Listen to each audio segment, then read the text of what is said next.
Mahalaga ang ginagampanan ng Philippine Red Cross sa paghahatid ng serbisyong pangkalusugan sa maraming Pilipino. Isa sa proyekto ng organisasyon ang pagtitiyak na sapat ang supply ng dugo para sa mga nangangailangan nating kababayan.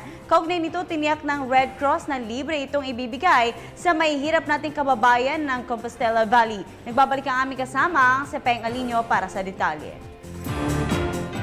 Tiniyak ni Philippine Red Cross Chair and Chief Executive Officer o CEO Richard Gordon na ang PRC sa mga indigent ng Compostela Valley Province sa Mitiga ay pwedeng magbigay ng libreng dugo sa panahon na kailangan nila ito. Tiniyak ni Gordon ito sa mga dumalo sa turnover na mahigit 300 mga bagong bahay para sa mga biktima na Bagyong Pablo sa Combal Province.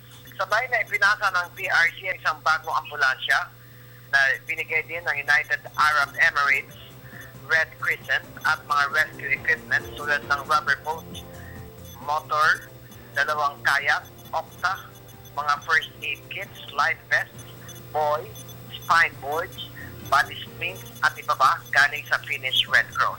Kasama rin ni Gordon sa pagpasa sa mga halagang gamit at mga bagong bahay sa Moncayo, Combal Province, sila PRC Secretary General Gwendolyn Pang, IFRC Delegation Head Marshal Fauché, IFRC Relief and Recovery Delegate Regina Kepler, Country Representative Johan Clinch at Nesifor Moghendi ng FRC International.